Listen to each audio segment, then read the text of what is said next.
الحمدللہ وحدہ والصلاة والسلام علی من لا نبی بعدہ ولا امت بعد امتہ ولا شریعت بعد شریعہ اما بعد فاعوذ باللہ من الشیطان الرجیم بسم اللہ الرحمن الرحیم وما ارسلناک الا رحمتا للعالمین صدق اللہ وصدق رسولہ النبی الکریم الامین۔ دنیا کا اصول ہے جو چیز جتنی قیمتی ہوتی ہے اس کی حفاظت بھی اتنی زیادہ ہوتی ہے۔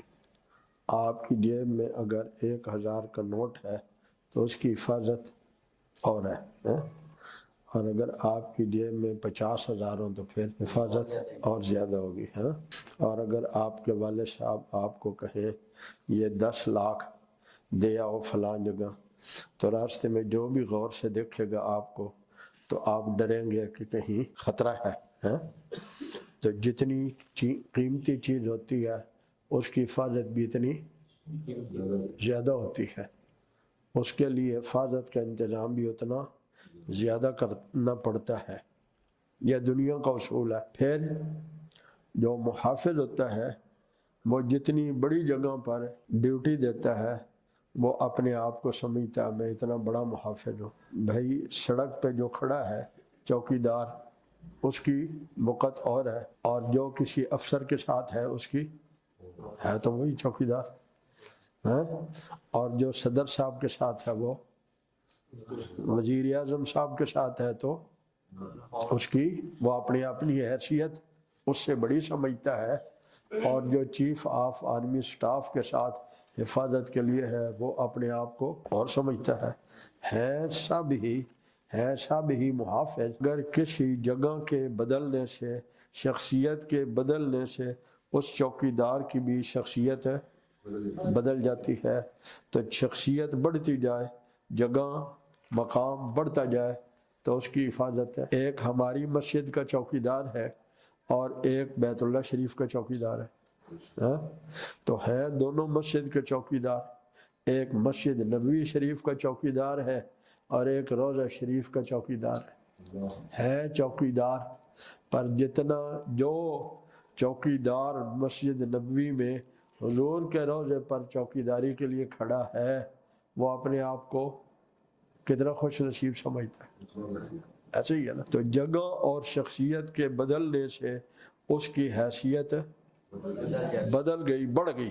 تو میرے پیارو بس ایسے ہی ہے، جیسے ہم نے یہاں نماز پڑھی ہے تو ایک نماز پر 27 نمازوں کا ثواب ہے، بیت المقدس میں پڑھے تو نماز وہی ہے، ثواب 25,000 ہے، ایک روایت میں 50 بھی ہے۔ اگر وہی نماز بیت اللہ شریف میں پڑھے تو 1,00,000 نماز کا ثواب۔ تو میں یہ عرض کر رہا تھا، شخصیت کے ساتھ تعلق چوکیداری کا بڑھنے سے ہے چوکیدار لیکن اس کی حیثیت بڑھ جاتی ہے، اور جتنی بڑی شخصیت یا قیمتی چیز ہوتی ہے اس کی چوکیداری اور حفاظت بھی اتنی زیادہ کرنی پڑتی ہے، ایسے ہی ہے نا۔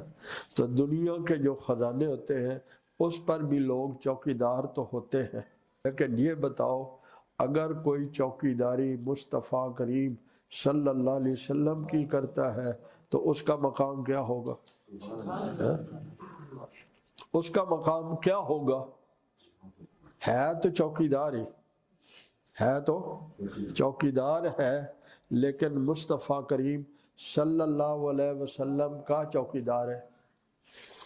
اس پر میں چھوٹی سی بات سناتا ہوں۔ ایک دن ام المومنین حضرت عائشہ رضی اللہ تعالی عنہا اپنی چارپائی پہ لیٹی ہے اور آسمان کی طرف نگاہ اٹھا کے دیکھا، پیغمبر علیہ الصلوۃ والسلام بھی موجود ہے، تو پوچھتی ہے آقا یہ آسمان پہ جتنے ستارے ہیں اتنی بھی کسی کی نیکیاں ہوں گی؟ حضور نے فرمایا ہاں، تو فرماتی ہے میرے دل میں آیا کہ وہ تو پھر میرے ابا ابو بکر صدیق ہی ہو سکتی ہے، لیکن جب میں نے پوچھا حضور اتنی نیکیاں کس کی ہے تو حضور نے فرمایا عمر بن خطاب کی ہے۔ وہ عمر بن خطاب رضی اللہ تعالی عنہ جنہیں حضور نے فرمایا عمر تم جس راستے سے جا رہے ہو تو شیطان وہ راستہ وہ گلی چھوڑ کے بھاگ جاتا ہے، حضور نے فرمایا اگر میرے بعد کوئی نبی ہوتا تو عمر ہوتا، رضی اللہ تعالیٰ عنہ وہ عمر حضرت ابو بکر صدیق سے ایک دن کہنے لگے ابو بکر ایک سودا کر لو. بھئی کیا سودا ہے؟ کہا کہ اپنی زندگی کی ایک رات دے دو اور اپنی زندگی کا ایک دن دے دو، عمر کی ساری نیکیاں لے لو. اپنی زندگی کی ایک رات دے دو اور اپنی زندگی کا ایک دن دے دو تو ساری نیکیاں لے لو. کتنی نیکیاں ہیں جن کو گنا نہیں جا سکتا ہے. ہزاروں سال ہو گئے دنیا ترقی کرتے کرتے کرتے کہتے ہیں کہ جی بڑی ترقی ہو گئی. آج تک دنیا کو آسمان کے ستاروں کو کوئی گن سکا ہے؟ جس طرح آسمان کے ستاروں کو کون نہیں گن سکا، اسی طرح حضرت عمر کی نیکیوں کو بھی کوئی نہیں گن سکے گا. وہ عمر حضرت ابو بکر سے رضی اللہ تعالیٰ عنہ سے کہہ رہے ہیں وہ رات جو غار میں مصطفیٰ کریم کی چوکیداری کر رہا تھا اور وہ دن جو یمامہ میں مصطفیٰ کریم کے تاج ختم نبوت کی چوکیداری کر رہے تھے، بس وہ رات دے دو، یہ دن دے دو، عمر سے ساری نیکیاں لے لو. تو میرے پیارو معلوم ہوا سارے اعمال اللہ کے قریب کرتے ہیں پر حضور کی چوکیداری سب سے زیادہ قریب کرتی ہے. اللہ کے قرب کے لیے سب سے بڑا کام مصطفیٰ کریم کی چوکیداری ہے. ایک حضور پر درود شریف پڑھ رہا ہے، ایک حضور صلی اللہ علیہ وسلم کا عمل قرآن مجید پڑھ رہا ہے، ایک حضور کا عمل قرآن پڑھا رہا ہے، ایک حضور کا عمل دعوت دے رہا ہے، ایک حضور صلی اللہ علیہ وآلہ وسلم کا عمل جہاد کر رہا ہے. لیکن جو چوکیدار ہے تو علامہ انور شاہ کشمیری رحمت اللہ تعالی علیہ محدث العصر، انہوں نے اس کو بڑے آسان انداز سے بیان فرمایا یہ جتنے کام کر رہا ہے، جتنے بھی کام کر رہے ہیں، تدریس والا تدریس کر رہا ہے، تبلیغ والا تبلیغ کر رہا ہے، جہاد والا جہاد کر رہا ہے، یہ حضور کی عمل کی حفاظت کر رہے ہیں اور ختم نبوت والا حضور کی ذات کی حفاظت کر رہا ہے.